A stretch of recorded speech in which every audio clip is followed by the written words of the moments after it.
Welcome back to the channel.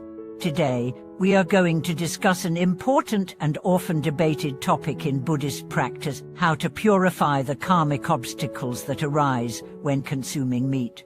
This topic touches on the intersection of Buddhist principles, compassion, and daily life choices. Many practitioners, particularly those on the path of Buddhist discipline, find themselves questioning the ethical implications of consuming animal products. How does eating meat affect our karmic balance, and what can we do to mitigate its impact through repentance and practice? In this video, we will explore the Buddhist perspective on the act of eating meat, the associated karmic consequences, and how through intentional practices, such as repentance and recitation of mantras, we can purify the karmic obstacles generated by such actions. Whether you are a dedicated practitioner or someone simply curious about the intersection of Buddhism and lifestyle choices, this discussion will provide valuable insights into how our actions, even those that seem small, contribute to our karmic cycle. Buddhism teaches that every action we take, whether through speech, thought, or deed, creates karmic ripples that influence our present and future circumstances. This principle of karma is foundational in understanding how even seemingly routine actions, such as eating, can have profound implications for our spiritual well-being. When we consume meat, especially in a world where mass production often involves harm to sentient beings, we are not merely ingesting food, we are also consuming the karma associated with the death and suffering of the animals involved. So, how can a Buddhist practitioner purify the karmic consequences of such actions? Is it possible to continue eating meat while maintaining spiritual purity, or is abstaining from meat an essential practice for those on the Buddhist path? Let us explore these questions together, reflecting on the teachings of the Buddha and practical ways to deal with karmic obstacles in our daily lives. Buddhism places a strong emphasis on compassion and non-harm ahimsa.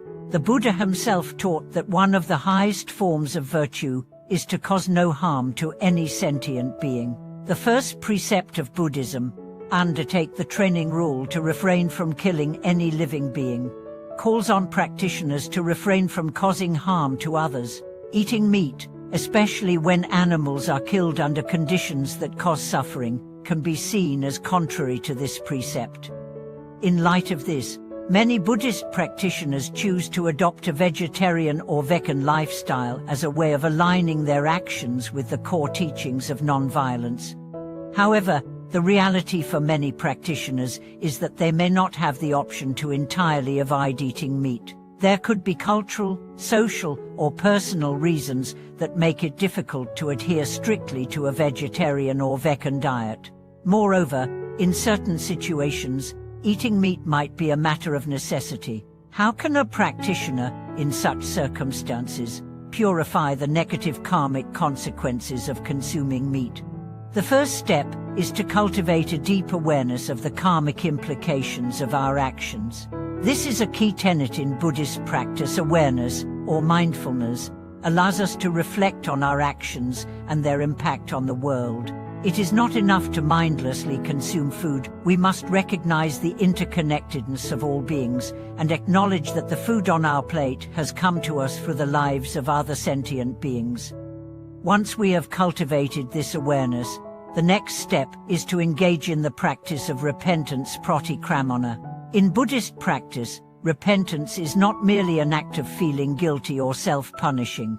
Rather, it is a deep, sincere acknowledgement of our actions and their impact, coupled with the intention to purify our minds and actions moving forward. Repentance helps us clear the karmic residues of negative actions, allowing us to align ourselves more closely with the Buddha's teachings. In the case of eating meat, a Buddhist practitioner might engage in repentance by reflecting on the harm caused by their actions. This could involve acknowledging the suffering of the animals involved in the production of the meat, the environmental consequences of industrial farming, and the deeper karmic impact of contributing to a system of violence and exploitation.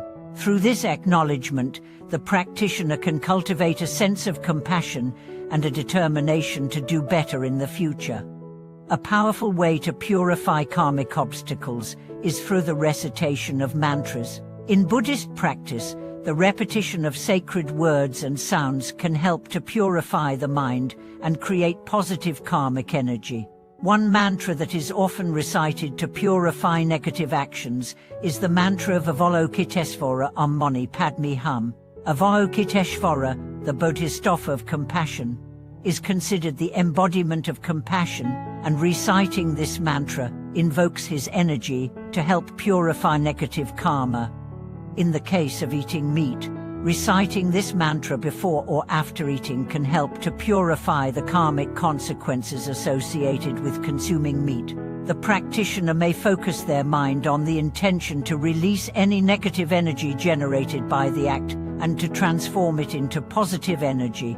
This practice reinforces the idea that our thoughts and intentions are powerful and can be used to purify our actions, regardless of whether we can change the external conditions.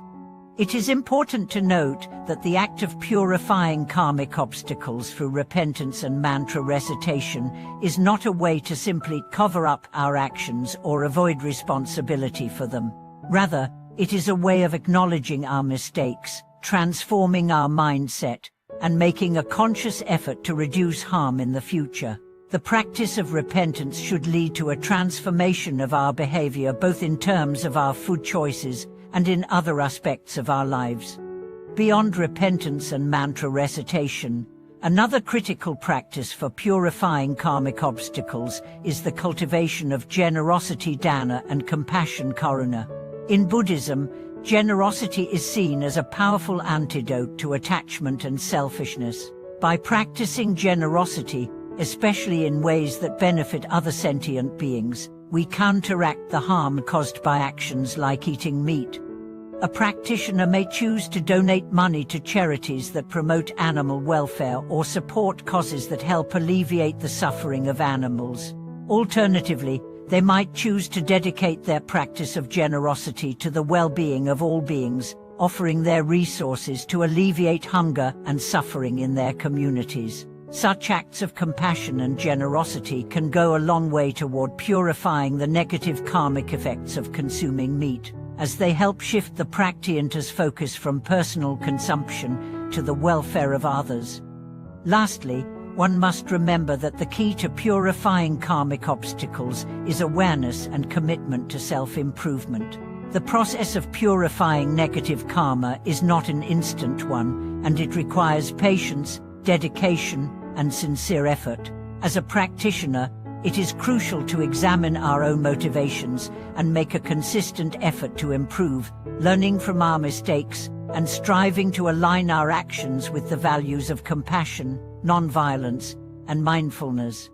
Over time, as we cultivate greater awareness of our actions and their impact on the world, we may find that the desire to consume meat actually diminishes. We may begin to feel more aligned with the teachings of non-violence and compassion, leading to a deeper transformation in our daily lives. However, the journey of purification is unique to each practitioner, and it is important to approach it with patience, understanding, and a deep sense of compassion toward oneself. In conclusion, the practice of purifying karmic obstacles from eating meat is not about perfection, but about intention, awareness, and the commitment to change. By embracing repentance, mantra recitation, generosity, and mindfulness, we can transform the negative consequences of our actions and move closer to the Buddhist ideal of compassion and enlightenment. Thank you for watching today's video. I hope this discussion on purifying karmic obstacles has provided valuable insights into your practice. If you have any thoughts, experiences, or questions on this topic, feel free to share them in the comments below. Don't forget to like, subscribe, and share this video with others who may benefit from this perspective. We look forward to seeing you in the next video.